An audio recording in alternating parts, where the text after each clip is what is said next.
নাম কি আপনার? আমার নাম নাই, কিছু নাই। হ্যাঁ, তো ইটটি চুরি করছেন কে লিগা? না, আমরা ইট চুরি করছি না। হ্যাঁ, না, আমরা ইট চুরি করছি। ইটটি কার তুলে? ইটটি যে এটা আপনারই?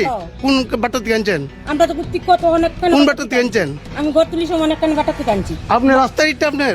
না, এটা রাস্তার ইটা না, আমার ঘরে। হ্যাঁ, তা আপনি গরমে যে ইটটি পাওয়া গেছে ইটি? আমারই গরমে যে ইটটি পাওয়া গেছে আপনারই? বিবিআই বাট্টাটা কোন কানে আছে? বিবিআই বাট্টা কোন না, আমি যে আইনা আমি বিবিআই বাট্টা জাম করে। তো বিবিআই বাট্টা ইট তো আপনার গরমে আমি তো আনছি কয়েকটা, কইছি না ভাই জানটা ফাড়াই দিছি। কি এর কয়েকটা আনছেন? এনে কয়েকটা ইট ছিল, 250-300 মতো ইট ছিল, আপনার কয়েকটা ইট ছিল।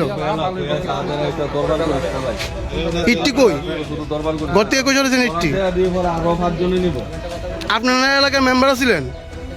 হ্যাঁ, আপনার এলাকার মেম্বার ছিলেন?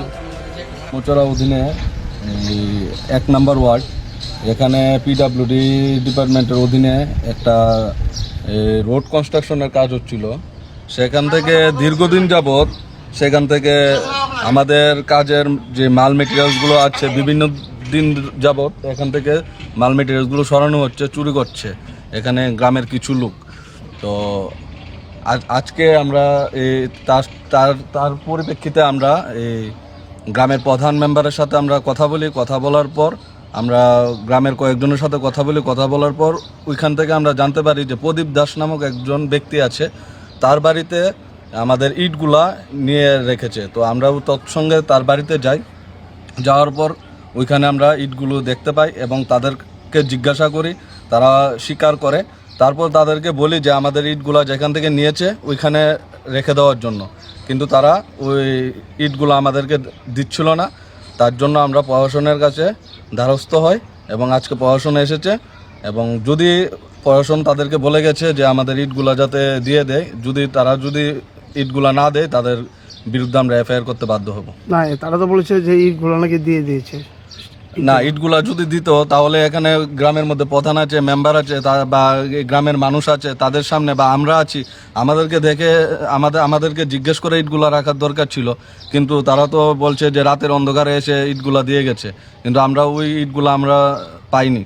আর আমাদের যে স্ট্যাক ছিল, যে যতগুলা ইট ছিল আগে, এখনও এতগুলা ইট রয়েছে, কিন্তু আমাদের এখানে 1000 ইটের একটা স্ট্যাক ছিল, ওইখান থেকে এখানে মাত্র এখন 200 থেকে 300 ইট আছে। বাকি ইটগুলা পুরো সরিয়ে নিয়েছে, ওই ইটগুলো আমরা এখনো পাইনি।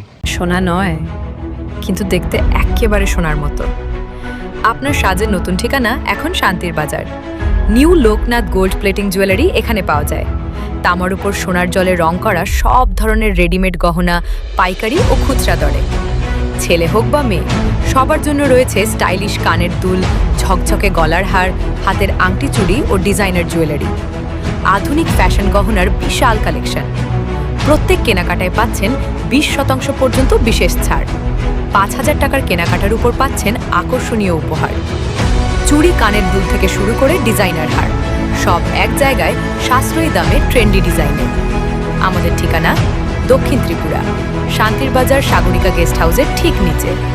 যোগাযোগ করুন 7629819475 অথবা 8132973241 এই নম্বরে। সাজে থাকুন স্টাইলিশ, দামে থাকুন স্মার্ট।